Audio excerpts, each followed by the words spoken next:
Hello guys, welcome back to another video.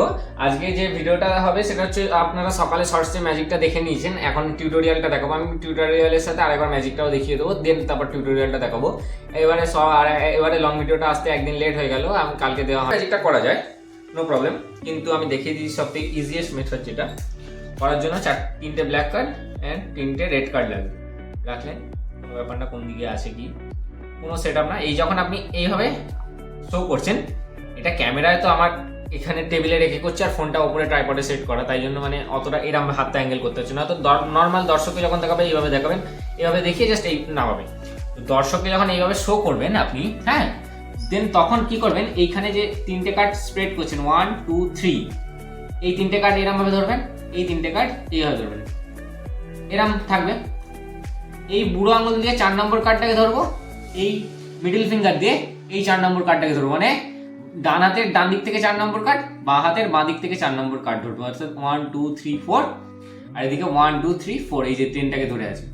দেন যখন আমি দর্শককে দেখানোর পর এইভাবে নামবো, এই যে এই মুভমেন্টটা করছি, এই মুভমেন্টটা তাড়াতাড়ি করবো অ্যান্ড আমি এইরকম ভাবে টেনে নেবো এই কার্ডটাকে, এই ডান দিকে টেনে নেবো, অর্থাৎ সামনের দিকে দেখলে এই জাস্ট এই, তখন পজিশন কি থাকবে আমার হাতের, এখানে কিন্তু দর্শক জানবে তিনটে রেড কার্ড আছে, আসলে দুটো রেড, তিনটে ব্ল্যাক কার্ড আছে, দর্শক জানবে এখানে দুটো ব্ল্যাক একটা রেড আছে, আর এখানে সবাই জানবে যে তিনটে রেড কার্ড আছে, যেটা আসলে দুটো রেড একটা ব্ল্যাক আছে, ঠিক আছে।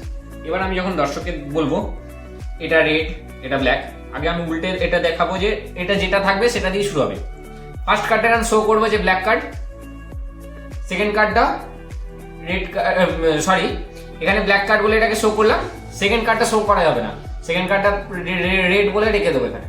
দেন থার্ড কার্ডটা আবার ব্ল্যাক কার্ড বলে আমি শো করবো, ফোর্থ কার্ডটাও রেড বলে শো করবো, ফিফথটাও শো করবো, ফিফথটা শো আর করবো না, এই ফোর্থটা শো করার পর ফিফথটা ব্ল্যাক বলে রেখে দেবো, দেন লাস্ট কার্ডটা শো করবো রেড বলে রেখে দেবো।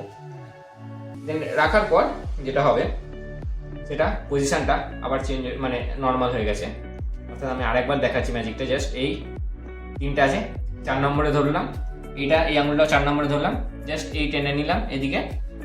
ফার্স্ট কার্ডটা শো করবো রেড, এটা শো করবো না, এই রেখে দেবো, সেকেন্ডটা রেখে দেবো ব্ল্যাক বলে, থার্ডটা আবার রেড বলে শো করবো, এটা আবার ব্ল্যাক বলে শো করবো, অর্থাৎ ফোর্থ শো করছি, ফিফথটা রেড বলে রেখে দেবো, শো করবো না, আসলে এটা ব্ল্যাক কার্ড, সিক্স যেটা আছে ওটা ব্ল্যাক বলে শো করে রেখে দেবো, তাহলে পজিশন চেঞ্জ হয়ে যাবে। এটা হচ্ছে red black black black red red red. Thank you. আমার ম্যাজিকের ভিডিওগুলো কেমন লাগছে অবশ্যই কমেন্টে জানান। ভালো লাগলে ম্যাজিকের ভিডিওগুলো অবশ্যই, যদি ভালো লাগে, না ভালো লাগলে কিচ্ছু করার দরকার নেই, যদি ভালো লাগে ম্যাজিকের ভিডিওগুলো তাহলে লাইক কমেন্ট শেয়ার এবং সাবস্ক্রাইব করে চ্যানেলটার সদস্য হয়ে যাবেন, এবং আরও ভবিষ্যতে নতুন নতুন ম্যাজিক আসবে, আরও ভালো ভালো ম্যাজিক আসবেন, সেগুলো যদি আপনারা দেখতে চান তাহলে সাবস্ক্রাইব করে রাখুন।